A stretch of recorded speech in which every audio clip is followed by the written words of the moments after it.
بسم اللہ الرحمن الرحیم، السلام علیکم۔ میں آپ کا میزبان سمیع ابراہیم اور آپ دیکھ رہے ہیں ہمارا سوشل میڈیا۔ 2-3 ڈیولپنگ سٹوریز ہیں۔ ایک تو مختلف صحافی یہ خبریں دے رہے ہیں کہ عمران خان صاحب کو شفٹ کیا جا رہا ہے ڈیالہ سے، اٹک کا نام لے رہے ہیں، کچھ مچ کا نام لے رہے ہیں، اس پر بات کریں گے۔ اور دوسری یہ بھی چل رہی ہے کہ جب عمران خان صاحب پر فوجی ٹرائل ہوگا اور اس میں جنرل فیض حمید جو ہیں وہ ان کے خلاف وعدہ معاف گواہ بنیں گے اور فوجی عدالت میں مقدمہ چلایا جائے گا اور یہاں سے انہیں اس لیے شفٹ کیا جائے گا۔ شہر میں اس وقت جو مختلف علماء ہیں، مشائخ ہیں، وہ جمع ہیں۔ کل ایک کانفرنس بھی تھی، ان کی میٹنگ بھی ہوئی، فیلڈ مارشل کے ساتھ بھی، پرائم منسٹر کے ساتھ بھی، بڑی زوردار تقاریر بھی ہوئی اس میں۔ یہ سب کیا ہے؟ اور پھر مولانا فضل الرحمان نے بھی ایک اعلان کیا ہے جس میں انہوں نے مختلف جگہوں پر 4 کانفرنسز کا اعلان کیا اور آخری کانفرنس 8 جنوری کو ہوگی اسلام آباد میں، اور وہ بھی میدان میں آ گئے ہیں اور بہت ساری چیزوں کی مخالفت کر رہے ہیں، 27ویں آئینی ترمیم کی مخالفت بھی کر رہے ہیں، اور خاص طور پر جو استثناء ملا ہے صدر پاکستان کو اور فیلڈ مارشل کو اور دیگر کو، اس کے وہ خلاف ہیں اور اسے وہ خلاف شریعت قرار دے رہے ہیں۔ پھر پی ٹی آئی کے اندر کیا چل رہا ہے؟ سہیل افریدی صاحب اور جو علامہ راجہ ناصر عباس ہیں، اچک زئی ہیں، ان کے مابین کیا گفتگو ہو رہی ہے؟ جو پی ٹی آئی کی پارلیمانی پارٹی ہے وہ کیا سوچ رہی ہے؟ کوہاٹ کا جلسہ، اس کی سوشل میڈیا پر تیاریوں کی خبریں چل رہی ہیں، وہاں پر کیا میسج ہوگا؟ تو یہ سارے موضوعات جن پر آپ بات کریں۔ سب سے پہلے ہمارے صحافی دوست ہیں محمد مالک صاحب نے یہ خبر دی ہے کہ اٹک جیل شفٹ کیا جا رہا ہے، خان صاحب کو یہاں سے شفٹ کیا جا رہا ہے۔ اب اٹک جیل کے حوالے سے جو میری کچھ ذمہ داران سے بات ہوئی تو انہوں نے کہا کہ اگر کہیں شفٹ کیا بھی جا رہا ہے تو کم از کم اٹک جیل میں نہیں شفٹ کیا جائے گا، اس لیے کہ اٹک تو کے پی کے اور پنجاب کے بارڈر پر ہے، اور وہاں سے تو کے پی کے سے روزانہ 10,000 بندہ مظاہرہ کرنے کے لیے اٹک پہنچ جائے گا، تو حکومت کے کوئی گھاس چرنے گئی عقل کہ وہ وہاں پر اٹک میں ان کو شفٹ کریں گے؟ اور دوسرا، اگر کسی شہر میں منتقل کیا جاتا ہے پنجاب کے کسی دوسرے شہر میں، تو وہ جیلیں شہری علاقوں کے نزدیک واقع ہیں، تو وہاں پر تو اتنی بڑی تعداد میں لوگ آنا شروع ہو جائیں گے کہ روکنا بہت مشکل ہو جائے گا۔ اور اگر کسی دور دراز جیل میں بھیجا جاتا ہے، بلوچستان میں جیسے مچ کا نام لیا جا رہا ہے کسی اور جیل کا، تو وہاں پر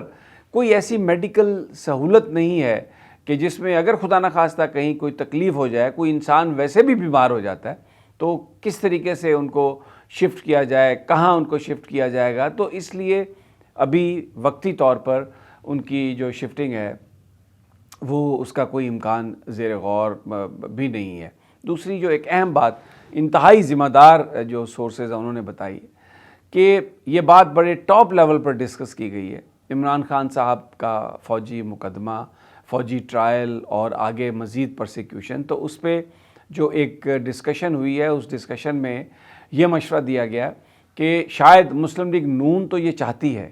کہ کسی نہ کسی طریقے سے پاکستان کے اسٹیبلشمنٹ یا پاکستان کی فوج کا اس انداز میں جھگڑا عمران خان صاحب کے ساتھ کرایا جائے کہ فوج خود ہی عمران خان صاحب کا کلا کما کرے، اور اس کی سیاست کے جو بینیفیشری ہیں وہ پھر مسلم لیگ نون والے ہوں گے، کیونکہ پنجاب بیٹل گراؤنڈ ہے۔ اگر عمران خان صاحب کو آپ ایلیمینیٹ کر دیتے ہیں تو بہت سارے جو نون لیگ کے لوگ ہیں وہ یہ کہتے ہیں کہ بھٹو بھی تو ایلیمینیٹ ہوا تھا، تو بعد میں پھر بہت عرصہ لگا تھا، تو اس لیے ابھی اگر کچھ ان کو آپ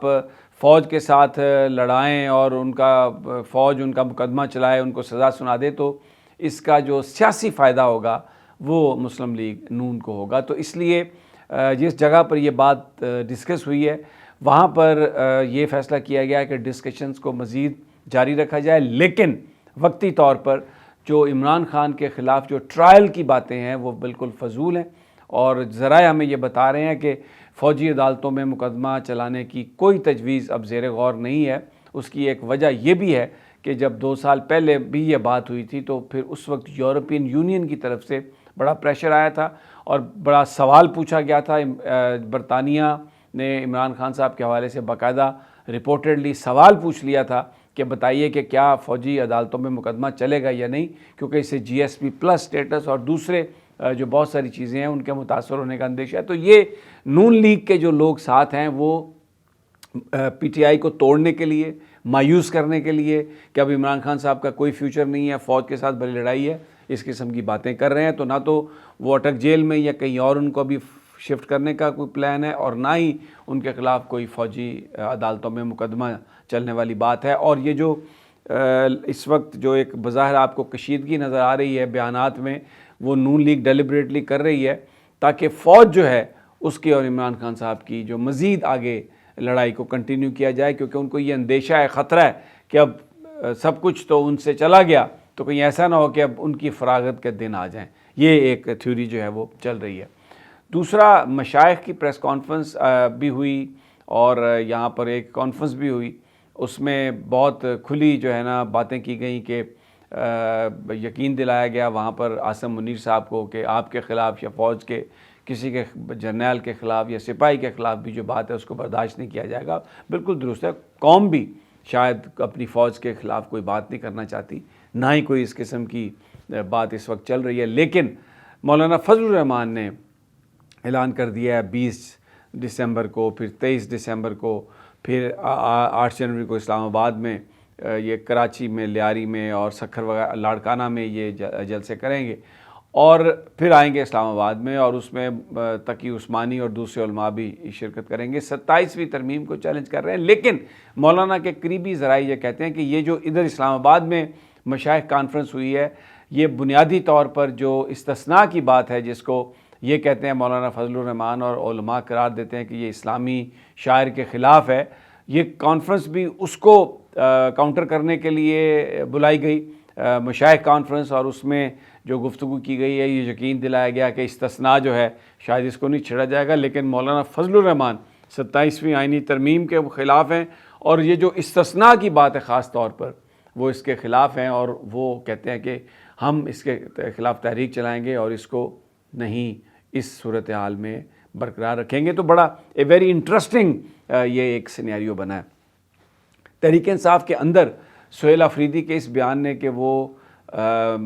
راجہ ناصر عباس اور محمود خان اچکزئی کی حمایت کریں گے ان کے فیصلوں کی، کیونکہ عمران خان صاحب نے انہیں اس بات کا اختیار دیا ہے کہ مذاکرات کرنے ہیں یا مزاحمت کرنی ہے، تو اس سے پی ٹی آئی کی جو پوری پارلیمانی کمیٹی ہے وہ بڑی پریشان ہے، کیونکہ جو قومی اسمبلی کے اندر جو اراکین ہیں اور سینٹ کے اندر جو لوگ ہیں وہ بہت سارے لوگ